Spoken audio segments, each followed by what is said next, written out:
everyone. To start things off, we're going to have a flag ceremony by the Girl Scout troops, who is led by Sue Tolles. Mrs. Vivian. There you go.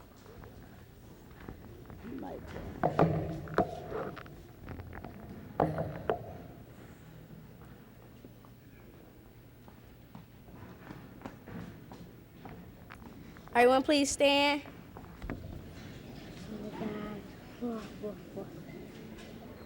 Color guard present.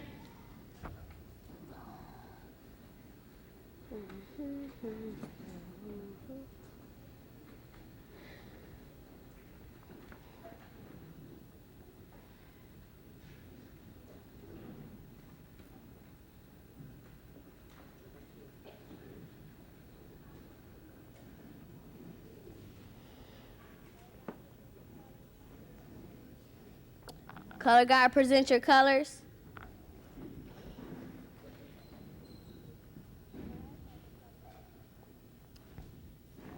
Let us say the Pledge of Allegiance.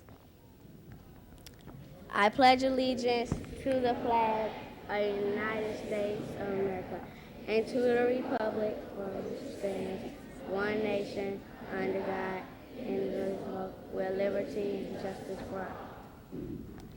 Color guard dismissed.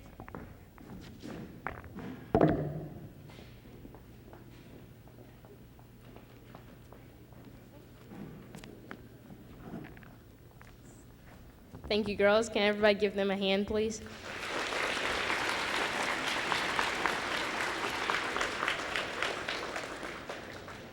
Now we'll have Mrs. Yvonne Malachi, the principal of Cleveland Elementary School, bring us the welcome.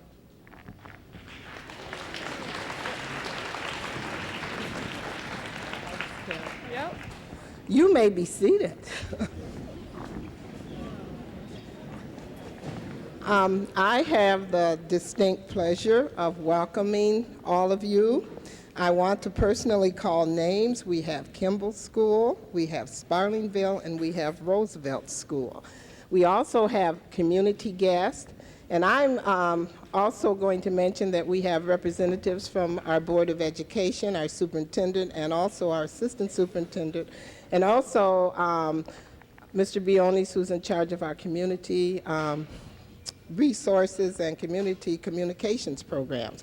But they will be introduced at a later time. My job is to welcome you, and it's a pleasure for me to do this. Boys and girls, as I look at you, I think that probably in '68, we didn't even know you were going to be here. You know, you weren't even born yet. But you are going to learn about the injustice as well as the sacrifices that many people made because of Martin Luther King. And that's where you learn it, because you didn't live it. I lived some of it, and some of the people in the audience lived some. But you're going to learn through school, and that's why you're here. We hope that when you leave, you will have a lot more ammunition to deal with than you had when you came. So at this time, on behalf of the NAACP and the Cleveland School family, I want to welcome all of you. I know you're going to enjoy the program, and we thank you for all of your participation. Oh, Ms. Malachi, is this guy singing here? Who? That guy singing? Yes. Okay. Now can we bring up Reverend Armstead Diggs, pastor of St. John's Missionary Baptist Church? Come on, fella. What's up here?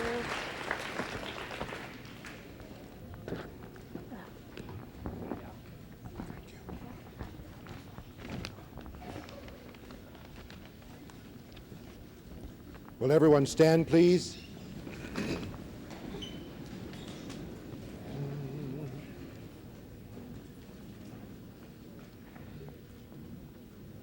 The National Negro Anthem.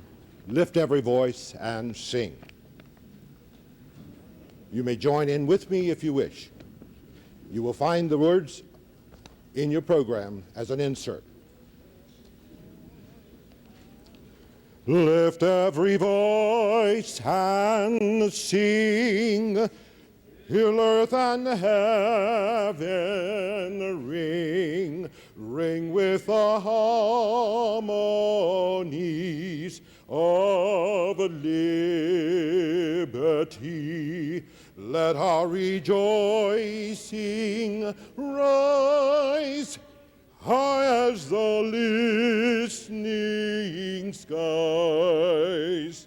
Let it resound loud as the rolling sea. Sing a song full of the faith that the dark past has taught us. Sing a song full of the hope that the present has brought us. Facing the rising sun of our new day begun, let us march on till victory is won. The last verse. God of our weary years, God of our silent tears, Thou who hast brought us thus far on the way, Thou who hast by Thy might led us into the light. Keep us forever in the path, we pray, lest our feet stray from the passes, our God, where we met Thee, lest our heart, drunk with the wine that the present has brought us, facing the rising sun of our new day begun. Let us march on till victory is won.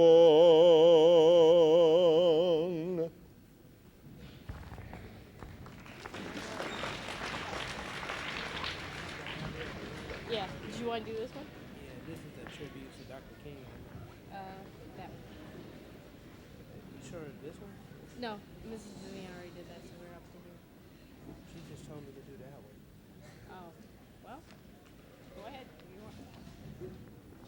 want. Next, we will have a tribute to Dr. King by Kimball Elementary School.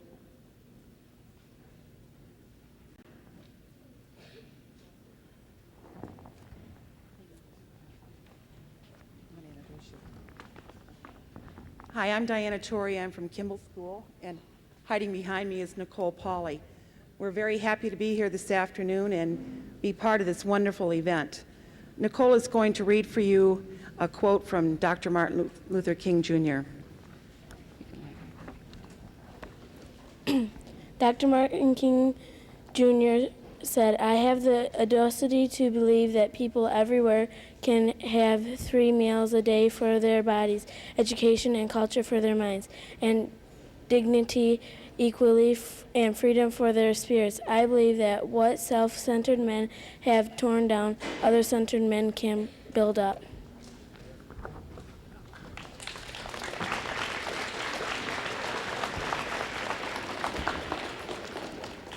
Now we will have one by Sparlinville Elementary School.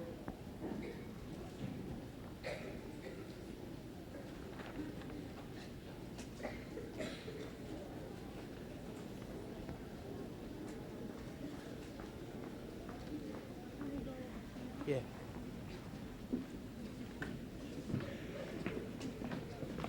Thank you. Mhm.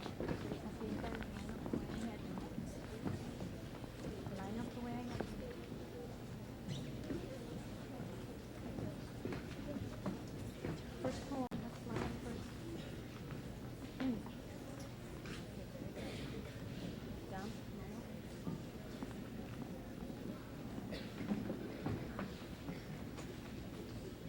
We studied many Black American leaders and heroes, and one of them was Langston Hughes. And here's Dominic Costa to tell you about it. The poems of Langston Hughes reflected the rhythms of jazz, the blues, and spirituals. Here too are the works, joys, and accomplishments of a people. Langston Hughes spoke the intensity of his time. The first poem by Langston Hughes is Dream Dust. Gather out of stardust, earth dust, cloud dust, storm dust, and splinters of hail, one handful of dream dust, not for sale.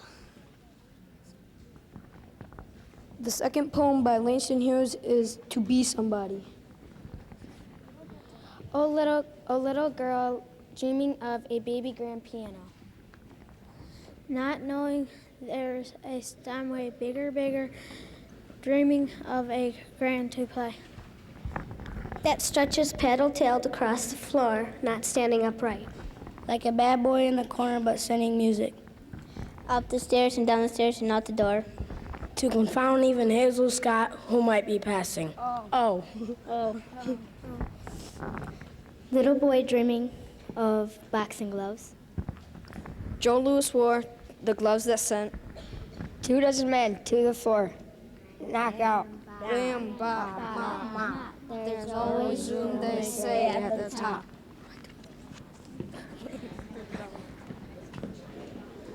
The third poem by Langston Hughes is Motto. I play it cool and dig all jive. That's the reason I stay alive.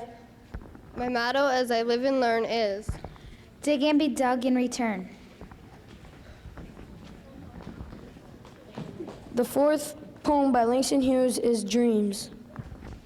Hold fast to dreams, for if dreams die, life is a broken-winged bird that cannot fly.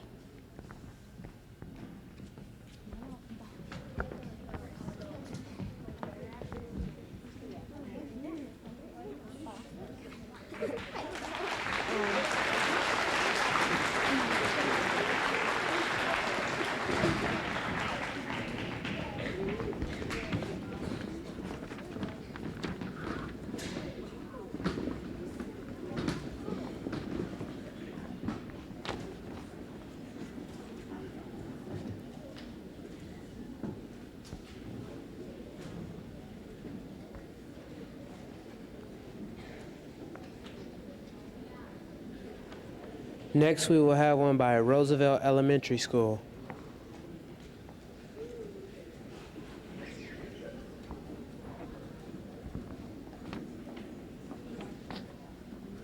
Yeah.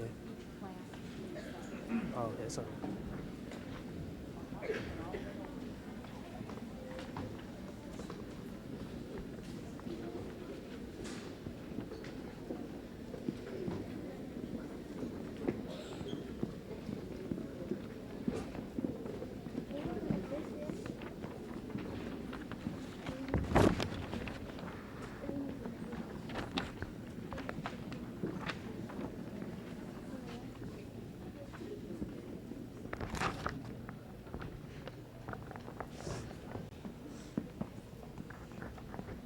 Hello, my name is Reginald Flowers.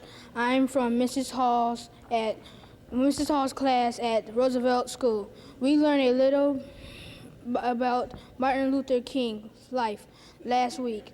We are going to spell his name and give a meaning to each letter starting with M.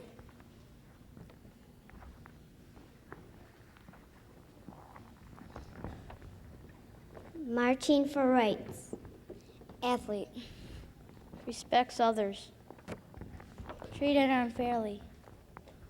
I have a dream. Nobel Peace Prize. Leader. Using nonviolence. Teaching peace. Holiday for him.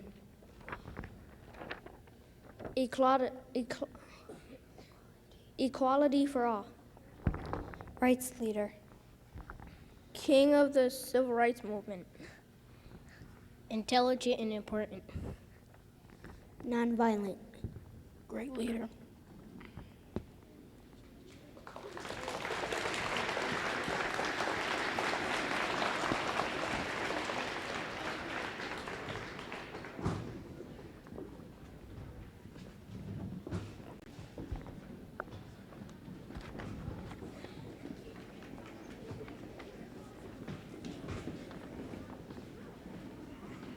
Y'all Cleveland? Oh, yeah.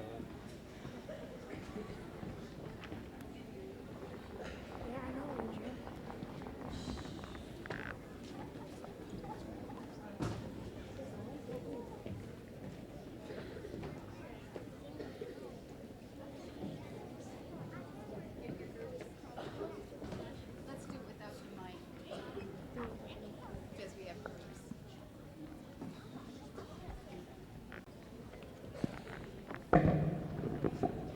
Come a little closer. You've got to be nice and loud with your groups together then. Segregation existed throughout the South during the first half of the 1900s. Discrimination against African Americans. We're going to have to do it with the mics. Front row group person, just hold it. Two of them. Hold it. One of you hold it. Segregation existed throughout the South during the first half of the 1900s. Discrimination against African Americans also existed in other parts of the United States. In the 1950s, however, African Americans began organizing to end laws of segregation and to fight for equal rights of all Americans. One of the leaders of this growing civil rights movement, which included both blacks and whites, was Dr. Martin Luther King Jr. King was a powerful speaker whose voice stirred people's hearts. On August 28, 1963, King delivered a speech to a crowd of 250,000 people who gathered together at the Lincoln Memorial in Washington, D.C. to urge Congress to pass a strong civil rights law. Here is part of that speech. I say to you today, my friends, that in spite of the difficulties and frustrations of the moment, I still have a dream. It is a dream deeply rooted in the American dream. I have a dream that one day this nation will rise up and live out the true meaning of this creed. We hold this to be self-evident that all men are created equal. I have a dream I have a dream that one day on the red hills of Georgia, the sons of former slaves and the sons of former slave owners will be able to sit down together at the table of brotherhood. I have a dream that one day, even the state of Mississippi, a sweltering state with the heat of injustice and oppression, will be transformed into an oasis of freedom and justice. I have a dream that my 4 little children will one day live in a nation where they are not judged by the color of their skin, but by the content of their character. I have a dream today. I have a dream that one day the state of Alabama will be transformed into a situation where little black boys and black girls will be able to walk together as will be able to join hands with little white boys and white girls and walk together as sisters and brothers. I have a dream today.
Dr. Martin Luther King Jr. was a man of peace. He had a dream that all people would be treated equally regardless of the color of their skin. We believe that we can continue Dr. King's dream if we work together. By practicing some of the following ideas, we can make our schools, communities, and world a better place. I have a dream that people will not judge others unfairly. I have a dream that people will find peaceful solutions to problems at home and school. I have a dream that people will be kind. I have a dream that people will share. I have a dream that people will be patient. I have a dream that people cooperate. I have a dream that people will help others. I have a dream that people will be honest. I have a dream that people will trust. I have a dream that people will look out for one another. I have a dream that people will be optimistic. I have a dream that people will love one another. I have a dream that people will be respectful. I have a dream that people will appreciate the uniqueness of others. I have a dream that people will practice self-control. I have a dream that people will be gentle. I have a dream that people will listen to the point of view of others.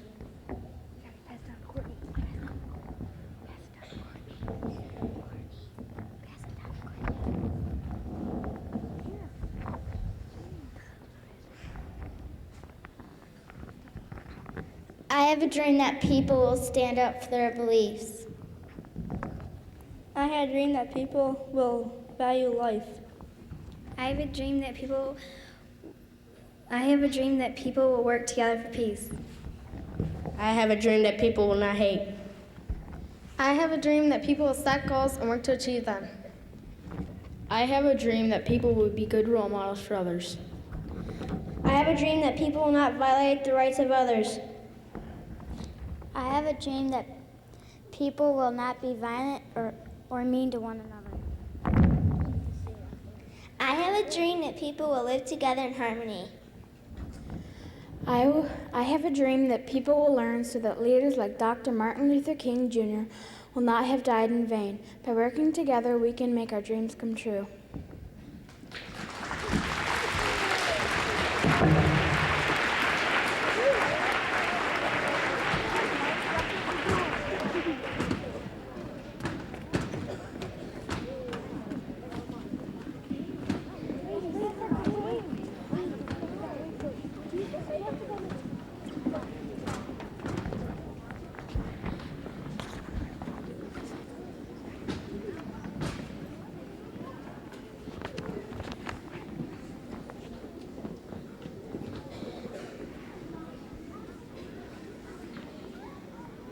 Next, we will have Cleveland Elementary School.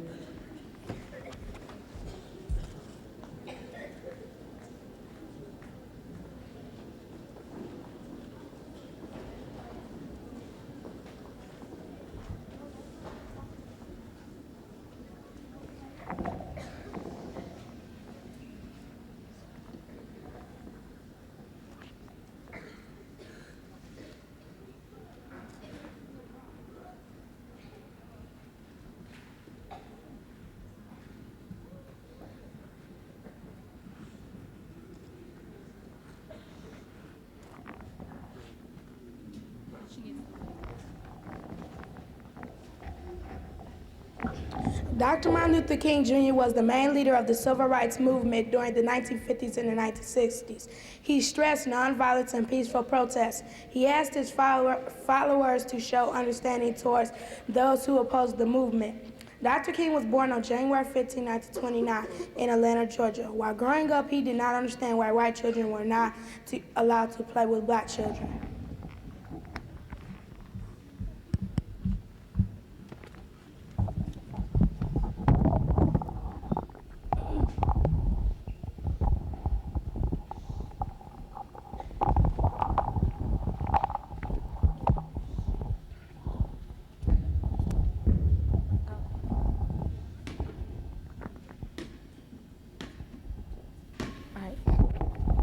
We can't play with you anymore because you're black. How come? Because my mom said so.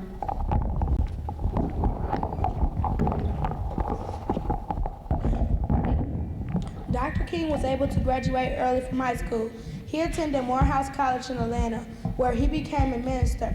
He graduated in 1948. He then went to Boston University to get his PhD. He met Coretta Scott, and they were married in 1953. In 1955, a woman named Rosa Parks refused to give up her seat on a bus to a white person.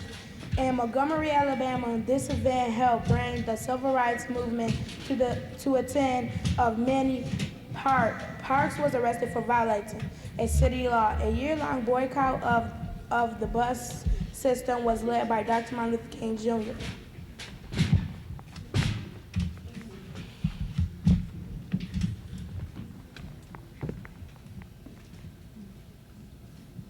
Get up and move to the back.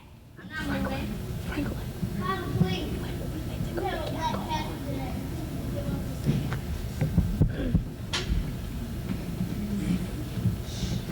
Come on, you gotta move. No. Come on, you're moving.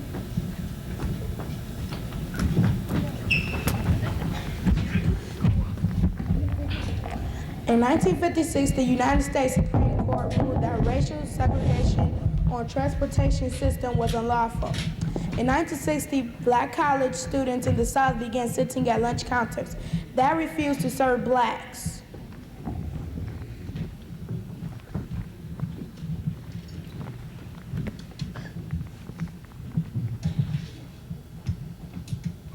We don't serve black. We went over our lunch. At least we got some people who won't wait. Come on, you guys gotta move. We went over our lunch. Come on, you guys gotta move.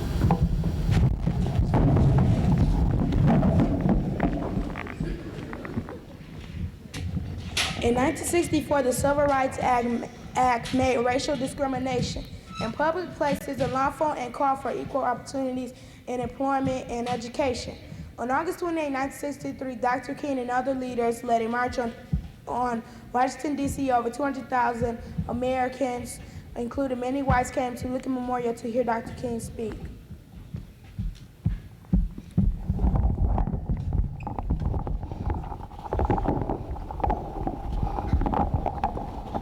I say to you today, my friends, so even though we face the difficulties of today and tomorrow, I still have a dream. It is a dream deeply rooted in an American dream. I have a dream that my four little children will one day live in a nation where they will not be judged by the color of their skin, but by the content of their character. In 1964, he received the Nobel Peace Prize.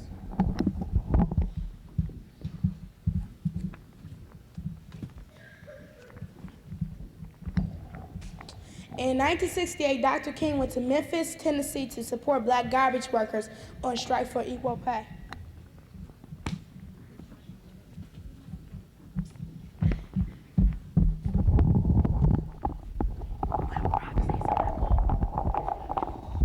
Martin Lee Memphis, my heart tells me so. On April 4th, 1968, Dr. King was shot and killed. Oh my God, Martin's been shot. I told you. Don't worry, I'm free at last.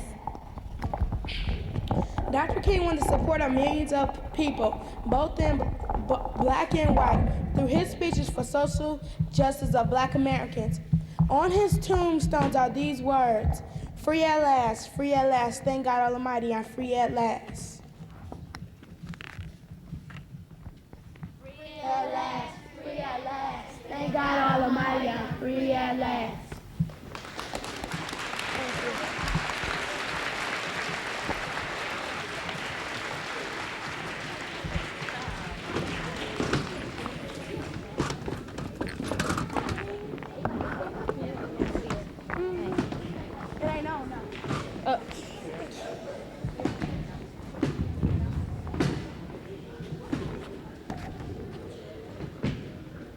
All right, can we give another big round of applause for all the students?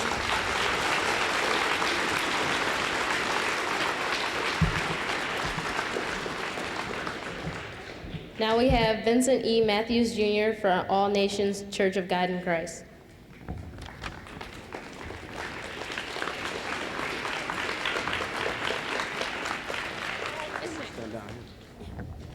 Good morning. Good morning. I'm glad to be here today. Upon being asked, I thank Mrs. Williams upon asking me to come here, and I was asked to recite the I Have a Dream speech. And I thought about it, and I did a lot of research, read a lot of Reverend Dr. Martin King's speeches, and I realized something, that we have to understand Dr. King beyond the dream. And also we have to understand how to implement, how to make this dream a reality. And Dr. King had a very good speech, and I'm glad that I'm not saying I have a dream speech, because many of you know it by heart, and you all did a great job. Many of you recited the I Have a Dream speech. And so what I will be doing is a speech from Reverend Dr. Martin King from 1967, which is entitled, Where Do We Go From Here? And so we understand, where do we go from the dream? Now, in order to answer the question, where do we go from here, which is our theme today, we must first honestly recognize where we are now. When the Constitution was written, a strange formula for the terms of representation and taxation said that the Negro was 60% of a person. Today, another strange formula says that the Negro is 50% of a person. Of the good things in life, the Negro has approximately 1/2 those of whites. Of the bad things of life, he has twice those of whites. Thus, half of all Negroes live in substandard housing, and Negroes have half the income of whites. When we view the negative experiences of life, the Negro has a double share. There are 2 times as many unemployed. The rate of infant mortality is twice that than whites. And there are twice as many Negroes dying in Vietnam than whites, in proportion to their population in America. In other spheres, the statistics are equally alarming. In elementary schools, Negroes lag 1 to 3 years behind whites, and their segregated schools receive substantially less money per student than white students. 1/20 as many Negroes as whites attend college. Of employed Negroes, 75% have menial jobs. This is where we are. Where do we go from here? First, we must massively assert our dignity and worth. We must stand up amidst a system that still oppresses us and develop an unassailable and majestic sense of values. We must no longer be ashamed of being black. The job of arousing manhood in a people for so many centuries that have been told that they are nobody is not easy. Even semantics have conspired to make that which is black seem ugly and degrading. In Rajesh Thesaurus, there are 120 synonyms for blackness, and at least 60 of them are negative. For example, words such as blot, soot, grim, devil, and foul. And there are some 134 synonyms for whiteness, and all are favorable, expressed in such words as purity, cleanliness, chastity, and innocence. A white lie is better than a black lie. The most degenerate person in a family is seen as the black sheep. Ozzie Davis has suggested that perhaps the English language should be reconstructed so that teachers will not be forced to teach the Negro child 60 ways to despise himself and thereby perpetuate his false sense of inferiority, and the white child 134 ways to adore himself and thereby perpetuate his false sense of superiority.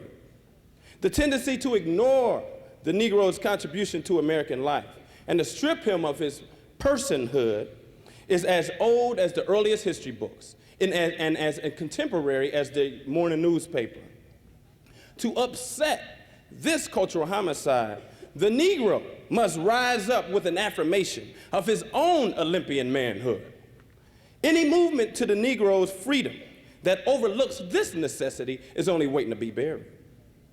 As long as the mind is enslaved, the body can never be free. Psychological freedom, a firm sense of self-esteem, is the most powerful weapon against the long night of physical slavery. No Lincolnian Emancipation Proclamation, nor Johnsonian Civil Rights Bill can truly bring about freedom. The Negro will only be free when he can reach down in his own inner self and in his own inner being and signs with the pen and ink of assertive manhood his own Emancipation Proclamation. And with a spirit straining toward true self-esteem, the Negro must boldly throw off the manacles of self-abnegation and say to himself and to the world, I am somebody. I am a person. I am a man with dignity and honor. I have a rich and noble history, how painful and exploited that history might be. Yes, I was a slave through my foreparents, and I'm not ashamed of that. I am ashamed of those who were so sinful to make us a slave. Yes, we must stand up and say, I'm black and I'm beautiful. This self-affirmation is the black man's need made compelling by the white man's crimes against him. Another basic challenge is to discover how to organize our strength in terms of economic and political power. Now, a lot of us are preachers, and all of us have our moral convictions and concerns, and so often have problems with power. There's nothing wrong with power as long as it is used correctly. And one of the great problems of history is that the concepts of power and of love have been viewed as opposites, polar opposites. So that love is identified with the resignation of power and power with the denial of love. Now, we've got to get this thing right. What is needed is a realization that power without love is reckless and abusive, and love without power is sentimental and anemic. Power at its best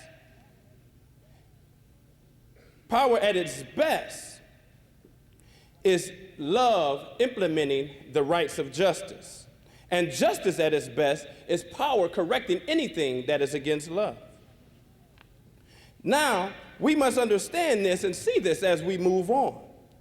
Now, let me say briefly that we must reaffirm our commitment to nonviolence. I want to stress this. The futility of violence in the struggle of racial justice has been tragically etched in all the recent Negro riots. Yesterday, I tried to explain the riots and deal with their causes. Today, I want to get on the other side. There is certainly something painfully sad about a riot. One sees screaming youngsters and angry adults fighting hopelessly and aimlessly against impossible odds. And deep down within them, you can see a desire for self-destruction, a kind of suicidal longing. It is perfectly clear that violent revolution on the part of American blacks would find no sympathy and support from the white population, and very little support from the majority of Negroes themselves. This is no time for romantic illusions and empty philosophical debates about freedom. This is a time for action. What we need is a strategy for change, a tactical program that will bring the Negro into the mainstream of American life as quickly as possible. So far, this has only been offered by the nonviolent movement. Without recognizing this, we will end up with solutions that do not solve, with answers that do not answer, and with explanations that do not explain. And I say to you today that I still stand by nonviolence, and I'm still concerned that it is the most potent weapon that we have available to us in the struggle for injustice today. And the other thing that I'm concerned about is a better world. I'm concerned about justice. I'm concerned about brotherhood. I'm concerned about truth. And when we are concerned about these things, one cannot advocate violence. For through violence, you may murder a murderer, but you can't murder. Through violence, you may murder a liar, but you cannot establish truth. Through violence, you might murder a hater, but you cannot murder hate. Darkness cannot put out darkness. Only light can do that. And so I say to you, I have decided to love. I've decided to stick to love. For I know that love is the ultimate, that it is the only answer to mankind's problems. And I'm going to say, and I'm going to talk about it everywhere I go. I know it isn't popular in some circles, and I know some people do not like it. I'm not talking about an emotional bosh when I'm talking about love. I'm talking about a strong, demanding love. And I've seen too much hate. I've seen too much hate on the faces of sheriffs in the South. I've seen the hate on faces of too many Klansmen and white citizens counselors to hate myself. I've seen too much hate to want to hate myself. Because every time I see their faces, I see that it does something to them, and it does something to their personality. And hate is too strong of a burden to carry.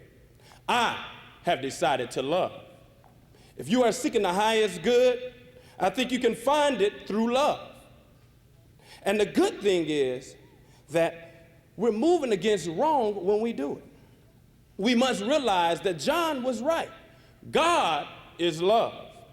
He who hates does not know God, but he who has love has the key that unlocks the door to ultimate reality.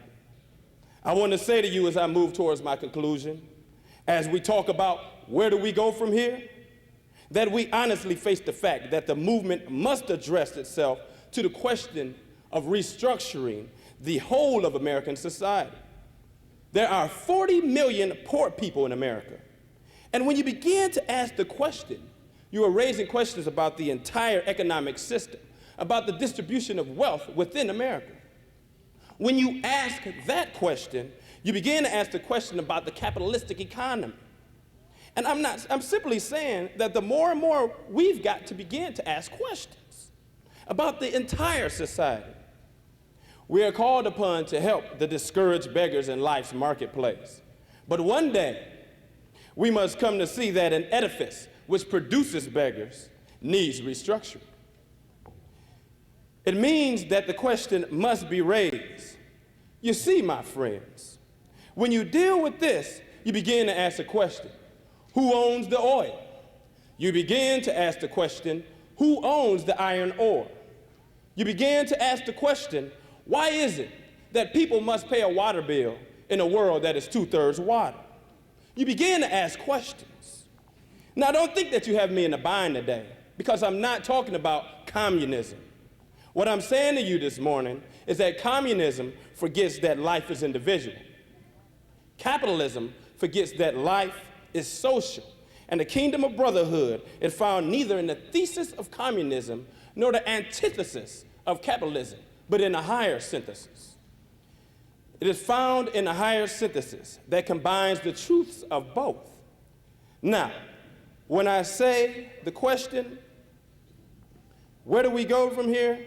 The whole society must reach an ultimate reality, coming to see that the problem of racism and the problems of economic exploitation and the problems of war are all tied together. These are triple evils. If you would let me be a preacher a little bit. One night, a juror came to Jesus and asked, "What can I do to be saved?" Jesus didn't get bogged down in an isolated approach of what he shouldn't do. Jesus didn't say, "Nicodemus, you must stop lying."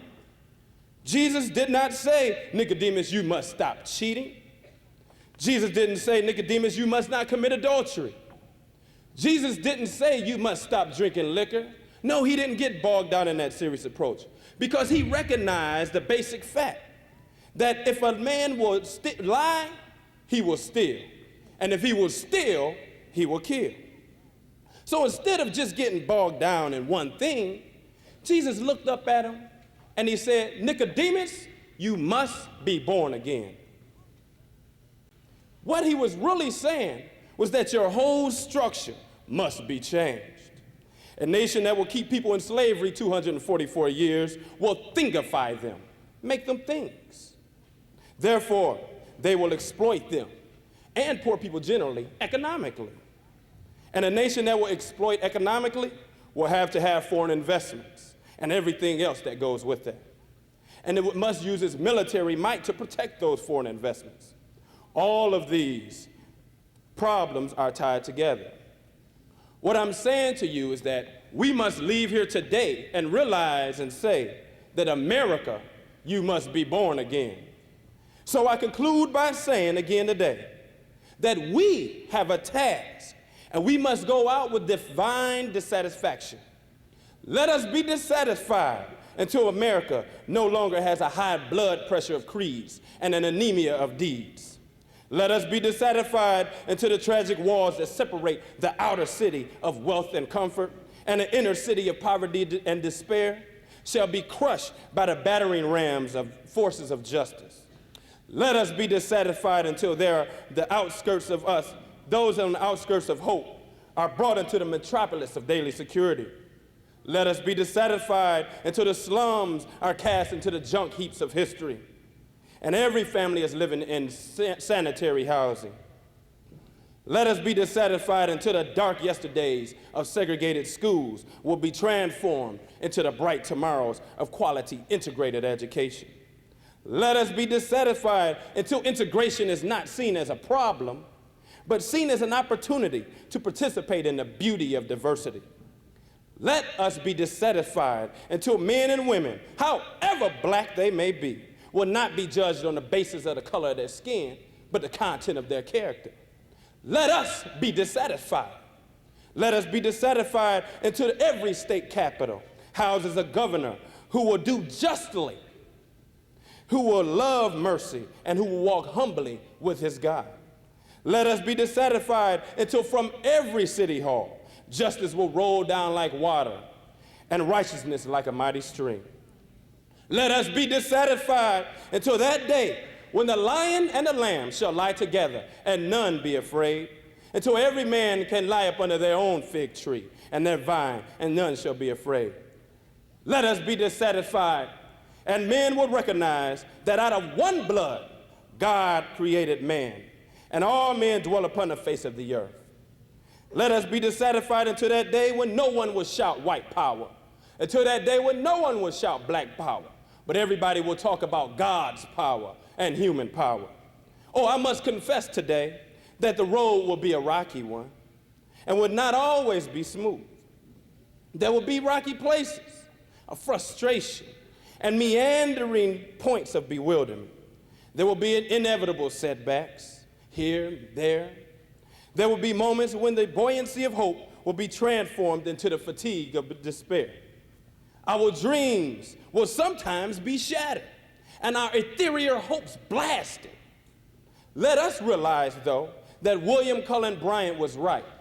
Truth crushed to the earth will rise again. And let us also realize that the Bible is right. Be not deceived, God is not mocked. For whatsoever a man soweth, that shall he also reap. This is our hope for the future. And with this faith, we will be able to sing in some not too distant future, in the cosmic past tense. We have overcome. We have overcome. Deep in my heart, I did believe we would overcome. Thank you.